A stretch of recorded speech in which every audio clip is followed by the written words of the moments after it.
Shalom and welcome to this edition of Revealing the Truth, where we cover the headlines, the heartlines, and biblical truth. I'm your host, Messianic Rabbi Eric Walker. There is a new breed of atheist in town. They're intelligent, vocal, and sometimes very aggressive. They communicate with boldness and conviction, but are they correct? Our next guest examines the ideas of several modern atheists and a few prominent voices from the past, including Stephen Hawking, Richard Dawkins, Victor Stenger, Paul Kurtz, Peter Singer, Alex Rosenberg, Christopher Hitchens, Sam Harris, Bertrand Russell, and Friedrich Nietzsche, to name a few.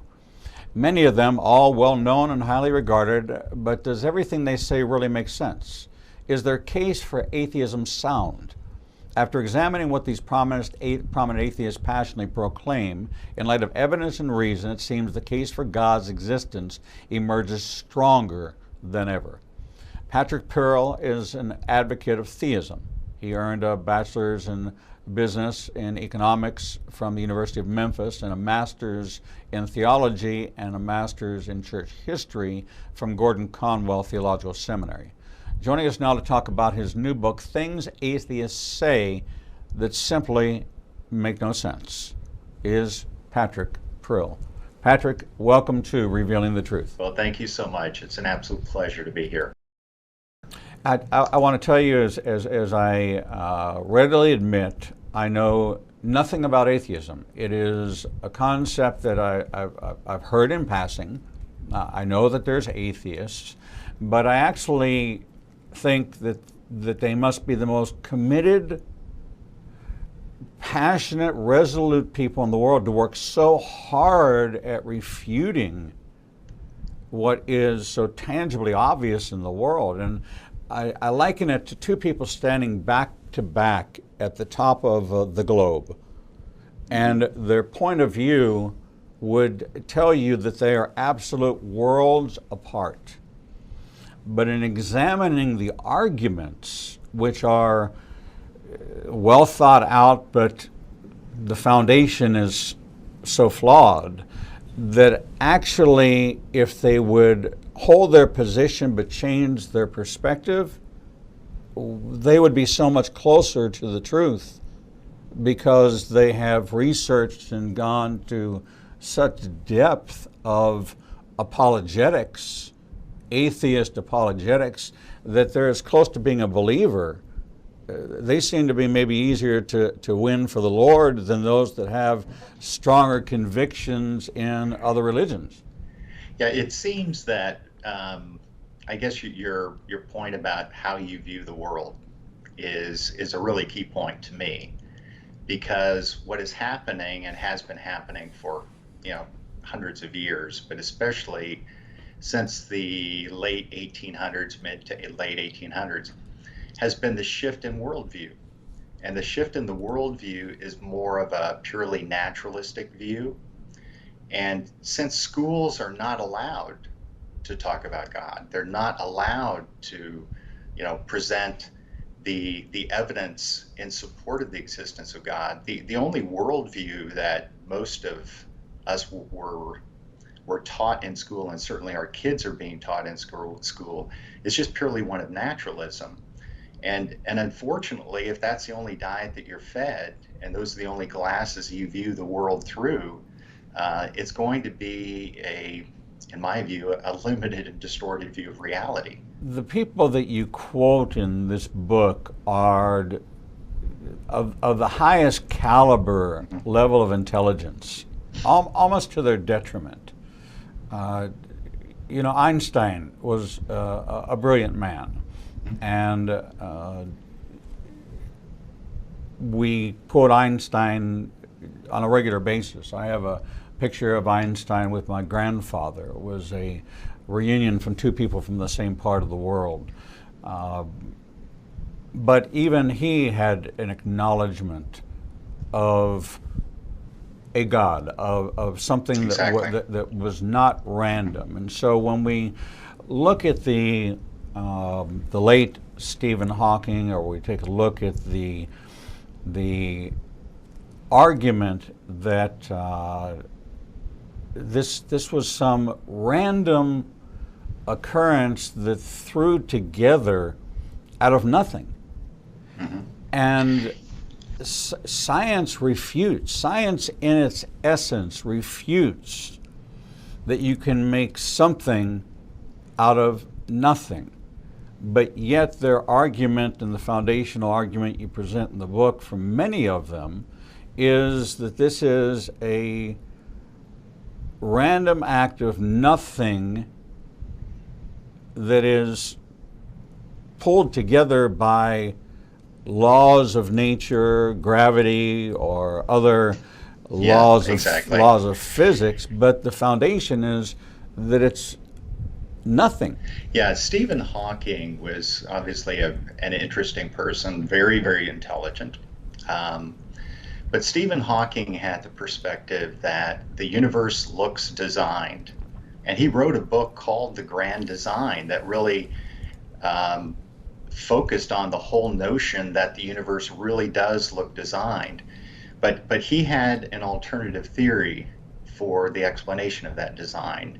And his conclusion, whether you consider this to be logical or not, his conclusion was that the universe spontaneously generated itself from nothing because of the law of gravity.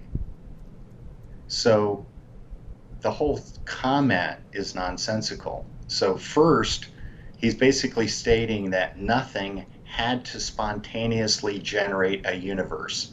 So if there's nothing that would cause the universe to have to be spontaneously generated. There's nothing to generate it from. But he presupposes the existence of a law.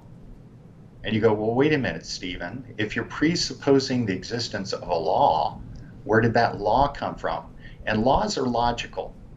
Laws are not merely a statement of what exists, though they do state what exists. But laws also define the parameters of the universe. So laws are limiting things. Okay, they're descriptive, but they're also limiting. And so for me to look at his comment that the universe had to spontaneously generate itself from nothing by necessity because of the existence of gravity, it makes no sense at any level. And when I even look at other physicists and scientists, so for example, you look at people like, oh gosh, I'm just blanking out a couple of people's names. But a variety of other physicists have pointed out that, number one, he's claiming that there was a necessity when there was none. Okay, there has to be something to cause it. Number two, laws really only exist in a descriptive form if something already does exist. So there was nothing to cause it, there was nothing to generate it, but yet he can't embrace the idea that the universe actually was designed. So he has to come up with this idea of the universe being, this plethora of universes, an almost infinite number, to get one that would be like ours. And we don't see universes banging into ours. We don't see any evidence of this. So what he's stating actually is going beyond the scientific method. And a gentleman named George Ellis, who he had actually done research with, pointed out that, look, what you're saying is beyond science. It's actually a philosophical. So, on the one hand, he's bashing philosophy, but then he's using a philosophical idea to explain the universe when there's no evidence for his idea. And it obviously just makes no sense. But the laws of gravity are relational. It is the effect of one object upon another object. So it requires that an object exists that has a relational pull to the other object based on its proximity. And so I'm looking at NASA's website, and it says gravity is the force by which a planet or other bodies draw object towards its center. The force of gravity keeps all the planets in orbit around the sun. So it is relational upon something that exists. It cannot exist, gravity cannot exist in a singular object. Right. It must be relational to another object within its proximity, or some proximity to it, to have gravity relationally connecting to it. So the thought that the universe possessed gravity as its first building block presupposes that there have to be elements of which have a gravitational pull relationally one to another.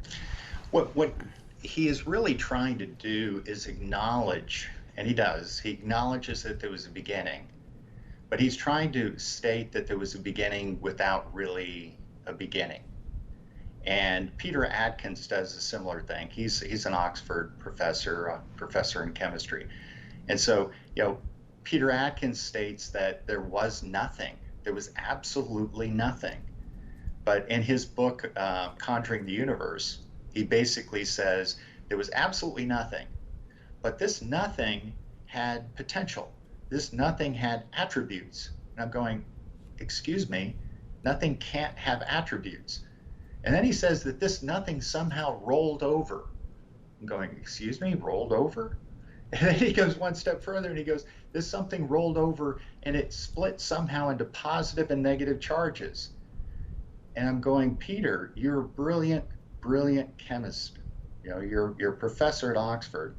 But what you're doing is this imaginary thought process, which, is probably interesting because, you obviously have to, get out the whiteboard and brainstorm and try to come up with some ideas. But the ideas that he's coming up with are so, fantastically fanciful that you really go, Peter, you're a brilliant scientist, but what you're doing here is not science. It's just an imagination. So I just find it interesting that all of these brilliant scientists are actually using an imaginative process many times to try to explain the existence of the universe when they should really be looking more to science. What is the motivation? What's the driving force for this rabid,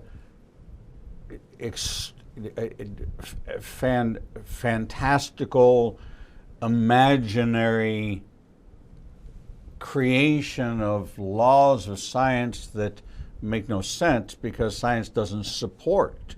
It's like Right. gravity. Gravity is relational. It's two objects having an interaction, so there must be something. You don't start with gravity. Right. You have to start, there has to be a different starting point. But Yeah. what have you found as you examined the various atheists that you've studied? Is there a resistance? Does it diminish their role as a scientist? Do they find themselves in this almost defend my credibility as a scientist by denying the existence of a God, a creator, or something that pre-existed me, a human being, that there was something prior to me? Is there a common motivation? Have you found some scarlet thread that weaves atheists together into what psychiatrists would call a folie à deux, a fantasy shared by two? Right. The thing I found was in reading the stories of former atheists, in reading the stories of prominent atheists of the past and the present, I found that there's a variety of reasons of why people did embrace atheism. And as you would expect, in some cases, it was, the pain and the suffering in the world. That was especially big in the post-World War II crowd. You have some people where it was literally the poor witness of Christians, and you look at the Old Testament and it says that God's name is blasphemed among the Gentiles because of you, because you're a poor witness. And, so we are guilty, of not representing God well. You have a variety of other things. In some cases, it's unanswered prayer, disappointment. In some cases, it's, the classical Nietzsche type of shaking my fist at God and rebellion. But the thing that I personally am observing among the scientific crowd is it tends to be less that. I think it really is the focus of a naturalistic worldview. And there were two really big ideas that became firmly entrenched within the scientific community in the late 1800s, say the mid 1800s to 1900. And the first one was the law of conservation of matter and energy. So because they saw that energy changed forms, you could take a solid, turn it into energy, energy turn it into solid. They basically theorized that matter and energy are eternal. And then they looked at life and they said, well, but living things are made out of matter, so living things must have come somehow from matter and energy also. Therefore, the whole idea that matter and energy are eternal, where it was extended not just from matter and energy, but to living things as well as the ultimate cause. The second big idea was reductionism. And that's the idea that complex things can ultimately be answered by simpler and simpler things. And that was given a huge amount of boost because of Darwin, obviously. And so when you combine those two ideas, reductionism and scientific materialism, it creates this very narrow perspective that the natural, the physical, is all there is. And so if I'm trained to believe and think in terms of only the natural, and my worldview is constrained to that, it's basically an assumption that I foist upon everything. So, a lot of the most, vocal scientists, scientific atheists, are people who are really just constrained to a very, very narrow materialistic worldview. It's not, in most cases, they're not angry. In most cases, they're not, acting out. They're just really restricted to a narrow worldview. But the thing that threw a wrench in the works was the whole notion of a Big Bang, the whole notion of a beginning. And so this is where this creative process has now started. They're going, wait a minute, we as scientists are basically limited to the material world. But how do we explain this universe that evidently had a beginning? Because they can tell from the, Edwin Hubble, recognized that the universe was expanding, and then Penzias and Wilson found the background radiation to the Big Bang, and then subsequent studies and analysis have supported these ideas. So as scientists, they're trying to go, wait a minute, we're restricting ourselves to materialistic, naturalistic explanations. But there was a beginning. So how do you explain the material when there was a beginning? And that's where the ideas of the multiverse, where there was a beginning, but there wasn't really a beginning. There's all these very, very creative ideas happening. Of themselves, there's nothing wrong with that because science begins with hypotheses. But to claim, a very, very strong view on an unprovable hypothesis, to me, is far from scientific. And that's what many people are doing now. They're embracing some of these ideas as though they're scientifically provable, and they're absolutely not. What's so fascinating is that science deals with the tangible. Mm-hmm. That which I can quantify, that which I can see, I can measure, I can weigh, I can analyze. It does not allow for an unseen realm. Well, what you do have, though, you have a huge number of world-class scientists that realize that there is the tangible, there is the physical, there's the scientific method. Francis Collins would be a great example. Head of the National Institutes of Health. He's a theist. He started off as an atheist when he was young. He actually encountered a lot of these ideas while he was studying medicine, I believe, at UNC. And he concluded, based upon science, based upon morality, based upon the Big Bang, based upon a variety of other ideas, that it was more logical to believe that God exists than not. Now, belief in God did not make him a bad scientist. Mm-hmm. You know, he's still a world-class scientist. And so you absolutely can be a world-class scientist and believe in God. The two are not mutually exclusive. Some people, unfortunately, think that they are. But, you know, to the world-class scientists who are believers, they don't see a problem with that. Another great example that I like is Alistair McGrath. Alistair started off studying chemistry at Oxford. You know, he was part, as he says, of the generation was just too clever to believe in God. So, you know, he goes off to Oxford. Smart people don't believe in God. He didn't believe in God. And then he started encountering, you know, issues related to morality and the deeper questions in life. And so here he ultimately completed a PhD in molecular biophysics. Okay. And along the way, he comes to fully embrace the idea of God. And so he was a scientist for a while, then he went back and got a PhD in theology, and now he's a world-renowned theologian. So you can absolutely be committed to great science and absolutely be committed to the idea that God exists. The two really aren't mutually exclusive. And to me, the grievous thing is the people who think that they are, when they're really not. I would have to say that in my limited scientific endeavors and my study has been actually, strangely enough, in the world of DNA, because there is a Y marker, chromosome marker for the Levitical line that's been discovered by connection to creating a database of many people of Jewish background and discovering that those with the name Cohen and Levine and Levinson and all that share a unique Y chromosome marker, and so it was deduced that the Levitical line was noted by God in the DNA. Well, from a believer's perspective, why does that matter?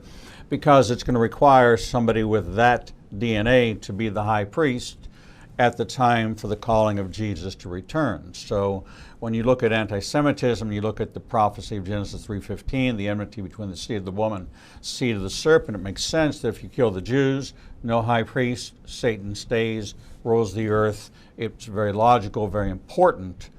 And so I did a biblical thriller on this concept and did a deep dive not only into forensics but into DNA and weaponization of DNA. So when H1N1 and COVID-19 and many things that I discovered, there were laboratories that were developing, and there were specific laboratories which were weaponizing DNA for things like sickle cell anemia, wipe out the black population, HIV, wipe out the homosexual population.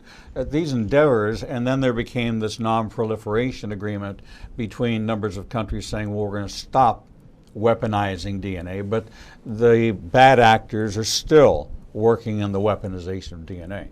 But in that pursuit, I came across various scientists that I interviewed for this novel, and we had the conversations about DNA being the strongest evidence for an intelligent design and a creator, and all linked to the autonomic nervous system, the fact that your unconscious state of mind, your mind virtually disconnects. It goes into another realm, but yet your heart still beats, your lungs still go, your kidneys still process. All these things happen in an unconscious state, and many of your eye color, many various attributes are all determined by your DNA, your RNA, and even science itself has now moved down to mitochondrial DNA to determine how old something is. And you know, the new discoveries are from mitochondrial DNA that 97% of the animals all appeared on the Earth at the same time. Proven by science from mitochondrial DNA.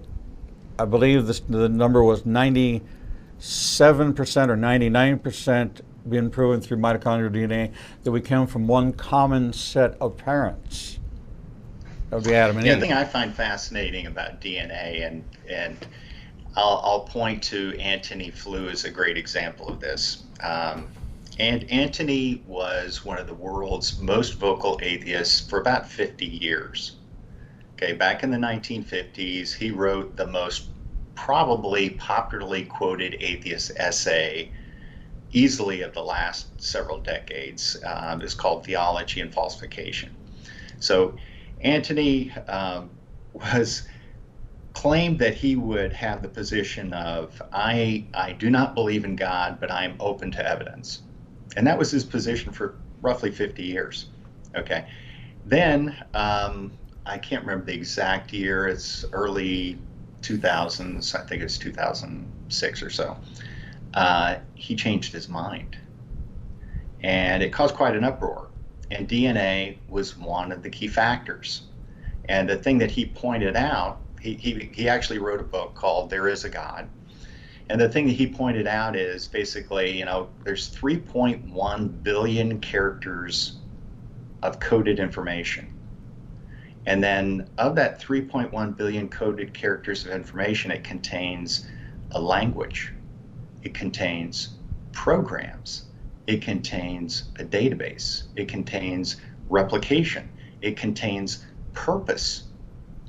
And so he had to really wrestle with this whole notion of, wow, this is purposeful information. How can there be purposeful information? So he had that key idea. Then he originally hadn't accepted the idea that there's a beginning of the universe.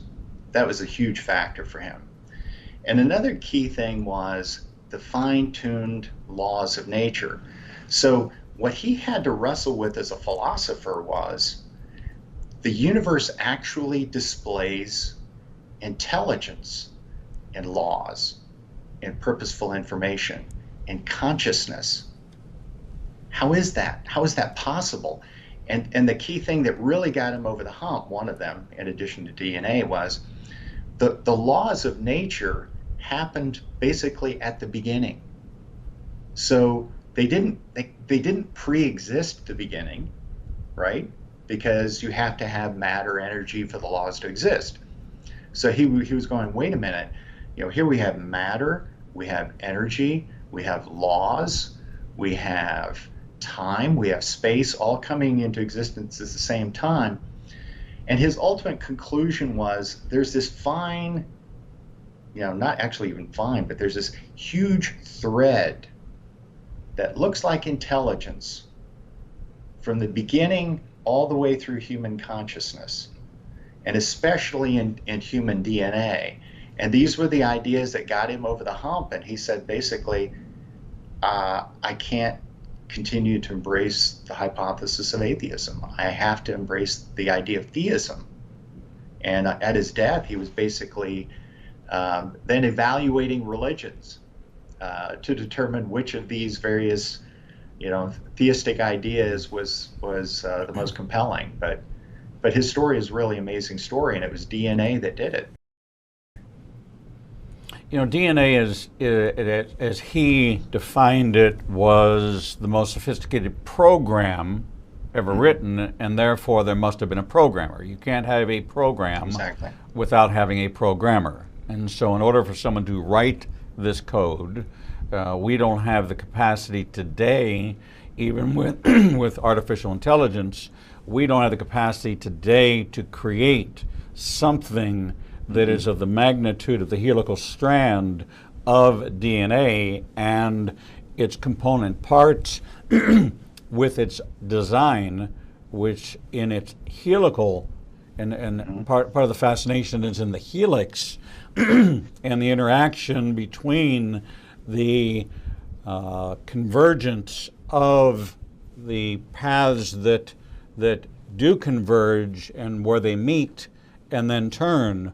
there is a direct relationship between them, and it's a highway, a pathway that has been created by God, and it has receptors, and it has code, genetic code wired into it, programmed into it.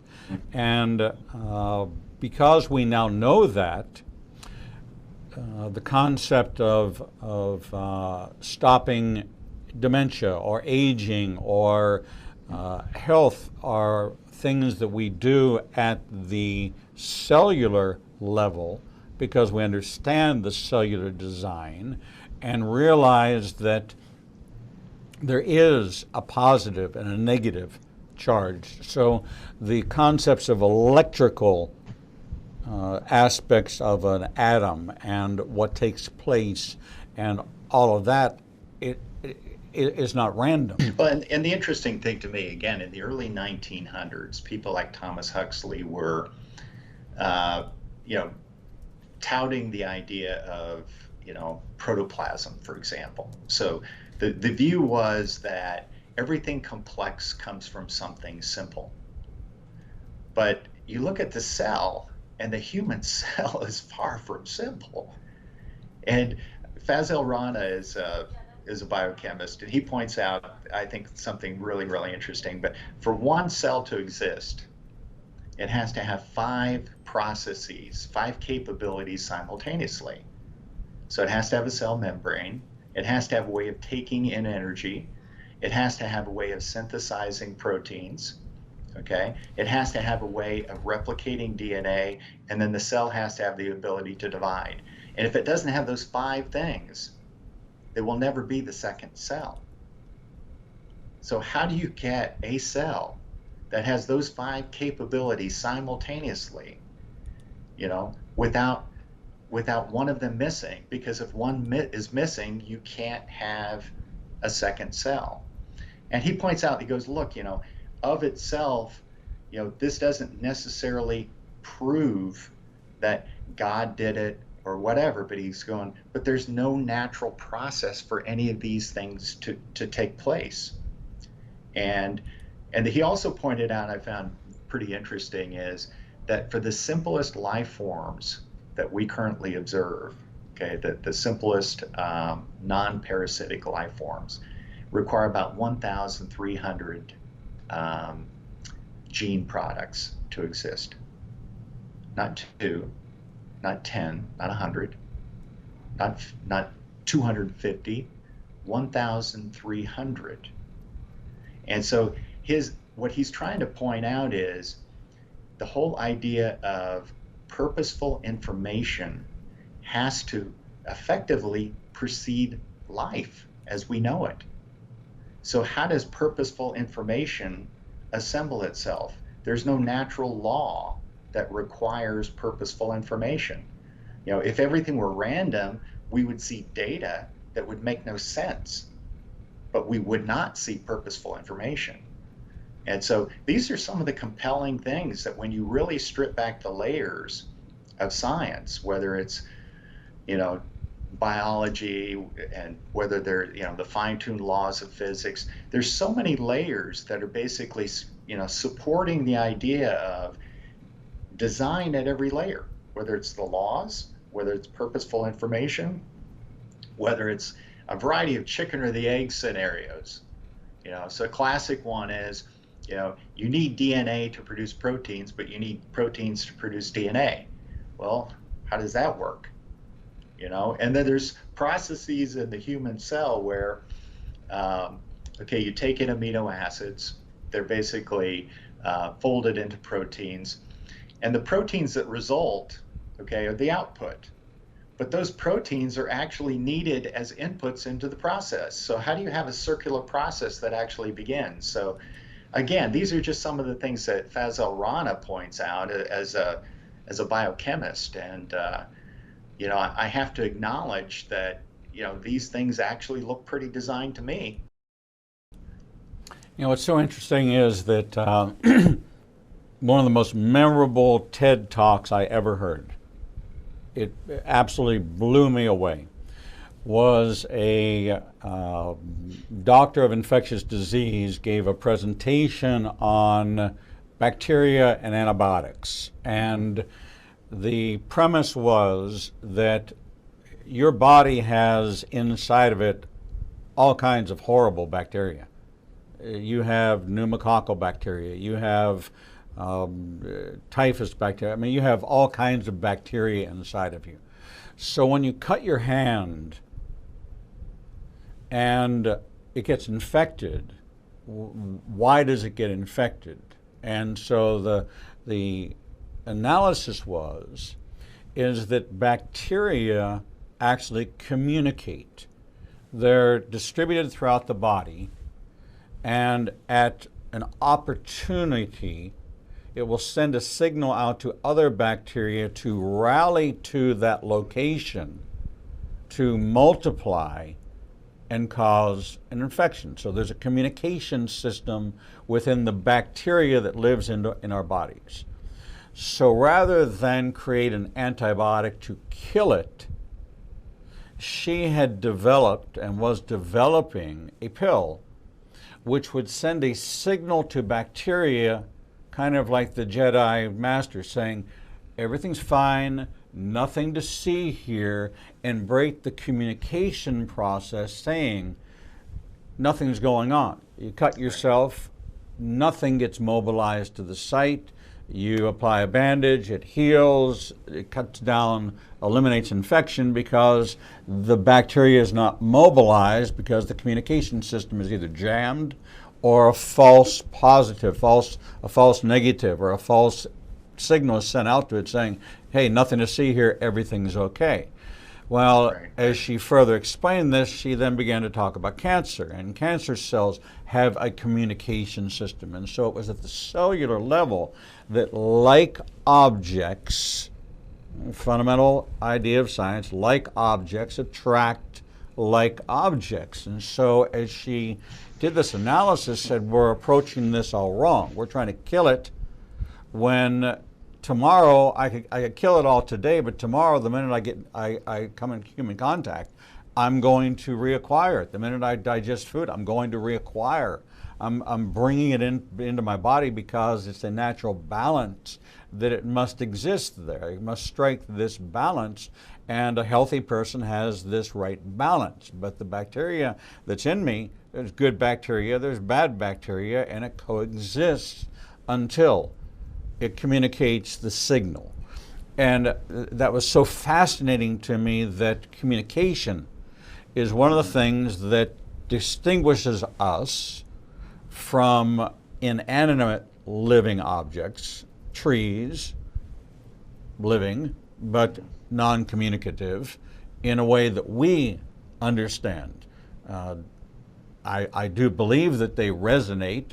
The Bible tells us, let all the trees of the field clap their hands. So in some way, God has designed all living things. Let everything that has breath praise the Lord. He made a covenant with Noah that included the animals. There's something there in His Word.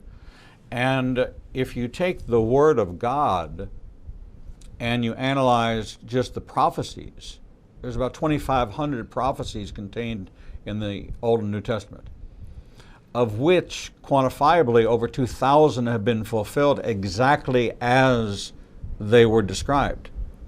At the time, the place, the event, the people, the places, the things that God foretold would happen, happened exactly the way He said they would happen. That would lead you to the conclusion that if 80% occurred exactly as they were foretold, that the remaining 20% would happen.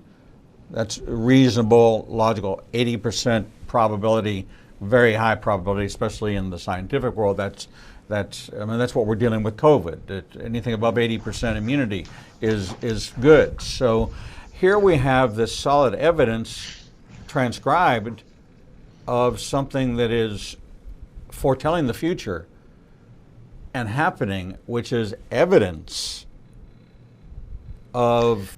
Yeah, along those lines, the thing I find very, very interesting is, and I'll use the stories and Matthew and in John as a great example.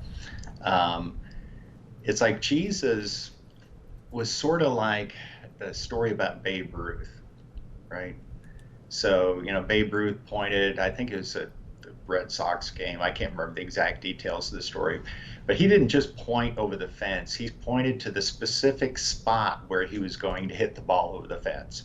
Now, I don't know whether that story is true or not, but it's a great story. Okay, and of course he hits the ball over the fence in that exact spot.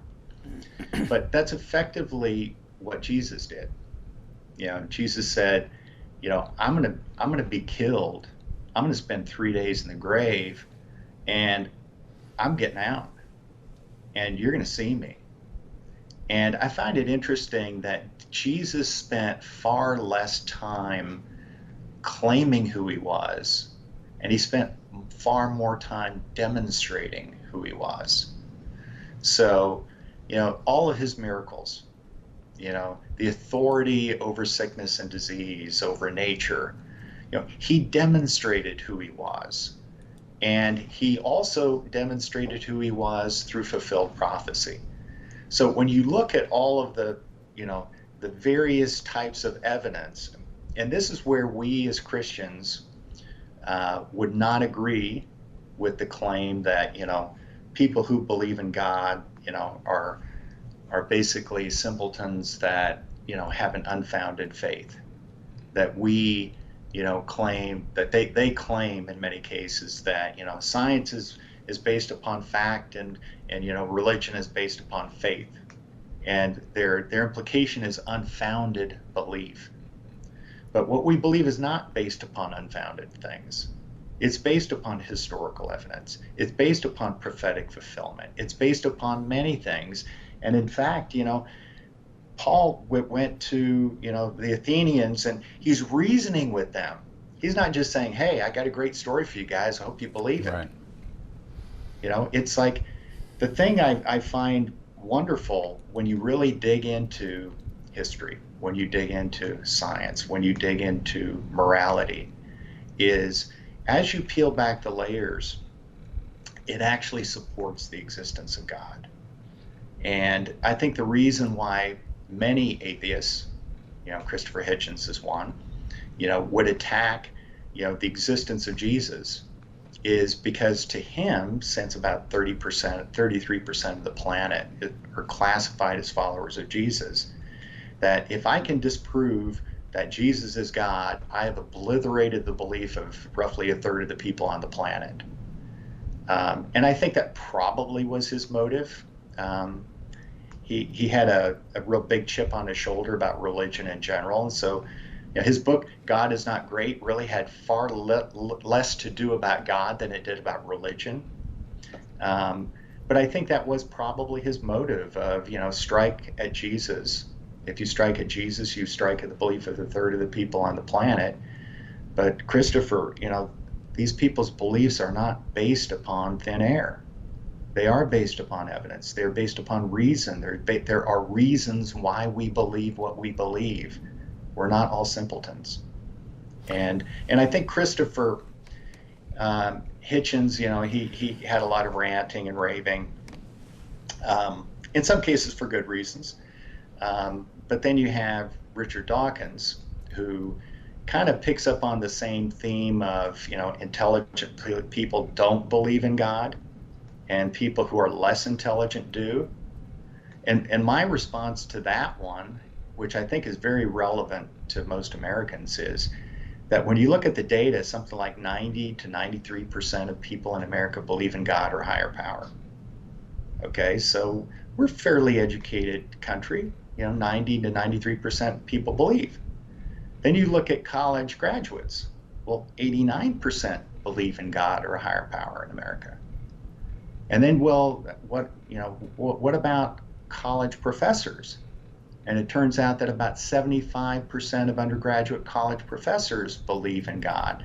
There's about 1.5 million college professors in America. Okay, the overwhelming majority of them believe in God. But yet Richard Dawkins claims that the intellectual elite don't. So who is this tiny little club? that he claims to be the intellectual elite who has the ability to opine on the existence of God at a level that's greater than 90% of Americans, 89% of college graduates, you know. And then what you really find in his book, The God Delusion, is he points to the Royal Society. It's a group of 1,700 scientists. It is a club. You are invited into the club.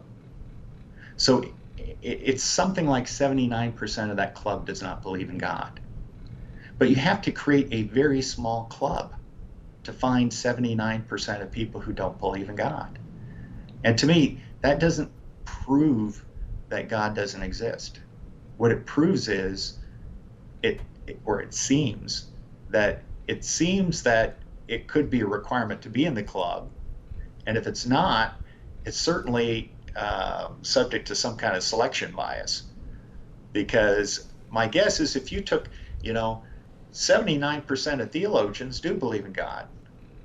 Well, what about all the brilliant attorneys on the planet? What about the brilliant engineers? What about the brilliant accountants? What about the brilliant historians? His sample is so small, and yet he claims that that's the intellectual elite that has the ability to opine on God's existence. And I think that's kind of ludicrous. It is ludicrous. But, I actually believe that God did something very intentional. There's only 14 verses in Genesis defining the creation story. Only 14 verses in the Bible that talk about creation. I think God intentionally did that because there's got to be this evidence that demands a verdict. It has to be a conscious decision for you to pursue truth, not based on the fact that I've got 10,000 words that have laid out the whole intelligent design. Right. I got 14 verses. That's it. Right. That's all. Right. Day 1, day 2, day 3, day 4, day 5, day 6, and nothing on day 7. Okay? That's it. 14 verses. Okay? And that the argument of how did all this come to be requires a level of intelligence that is willing to accept an abstract, unexplainable, indescribable. Even Moses talks about the fact that he could not look upon God, on the face of God, and live. He could only see the backside, the glory of God. So forensically, there is evidence, forensic evidence, of God and man created in His image. I am 2 parts invisible, 1 part visible. You cannot see my soul, you cannot see my spirit, you can see my flesh. God is 2 parts invisible, 1 part visible. I can't see the Father, I can't see the Holy Spirit, but I can see Jesus the Son. That's forensic evidence that says that I am created. I am an image bearer in that same way of 2 parts invisible, 1 part visible. It's a logical, reasonable argument for the compound unity. I'm not a Trinitarian, but I am a compound unity.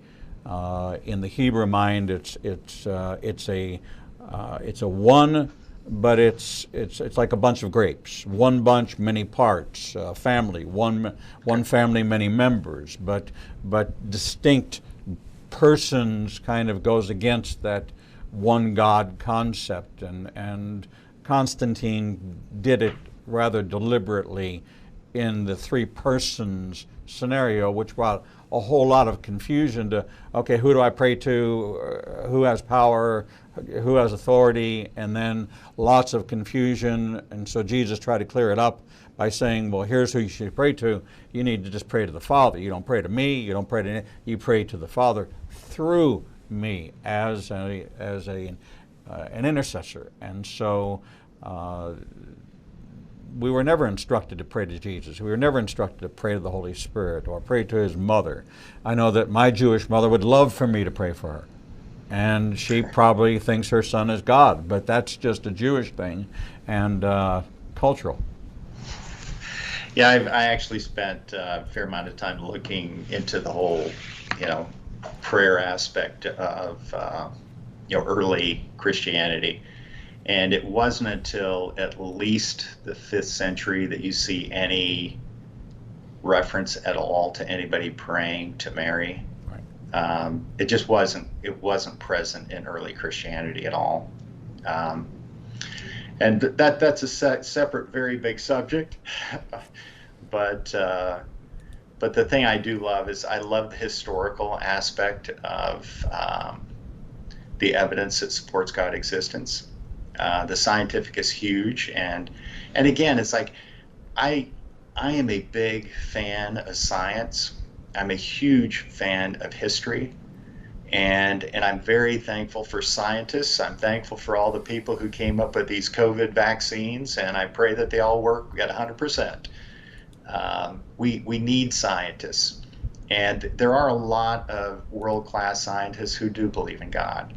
And so what I don't want to create is the impression that science is opposed to God, or that people who believe in God are opposed to science, because that's simply not the case. There may be a few individuals who are, but from the grand scheme of things, that's just not the case.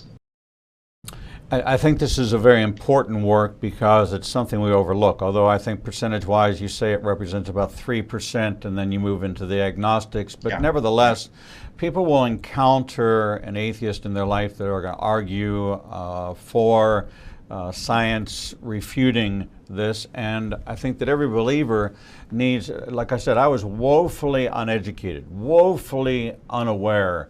I heard just peripherally comments made, and so I wanted to have this conversation with you because I found this to be compelling in understanding and breaking it down. So I can't have an intelligent conversation with someone who defines himself as an atheist and probatively really find out, are they really that committed to atheism? Because I've come to a lot of people that say, well, I don't believe in God, but they're not atheists. They just have a bad religious experience, and maybe Christianity has not served humanity well over history and not been the greatest witness over history, and maybe they're turned off to religion, but they throw the baby out with the bathwater, and when you get down to God outside of religion, it becomes a whole different conversation. And that's a great point, because you hear about the classic comments, more wars are fought in the name of religion than anything else. Christopher Hitchens comments that religion ruins everything. And my comment back to Christopher is, wait a minute, Christopher, that's kind of like saying that people who drink water ruin everything, because almost everybody on the planet has a religious perspective, a religious belief. Right. So, Christopher, it's not religion per se that ruins everything. We're the ones who ruin everything. Amen. And so, and Christopher even diagnosed himself, with selfishness and stupidity. And it's like, yeah, Christopher, we're the ones who are proud. We are the ones who are selfish. We're the ones who are violent. We're the ones who are greedy. We are the ones who are self-centered. It's like we are our own worst problem. Right. Patrick, unfortunately, we've run out of time, and we do have a guest coming up at the top of the hour, but we've been talking with Patrick Prill, author of the new book, Things Atheists Say That Simply Makes No Sense. If you visit ignitinganation.com and look at today's program calendar, you'll find a link to this book. It'll say, love the interview. Click here to get the book, and a copy will be on its way to you. Patrick Prill, an honor, a blessing, a privilege to have this hour with you, and it's been enlightening, and I've thoroughly enjoyed this conversation with you. Thank you for this very important work on a subject that we don't talk a lot about, but maybe we need to start talking about it more. God bless you, my friend. Thank you so much. All right, we're going to take a short break, and when we come back, we'll bring you the next edition of Revealing the Truth.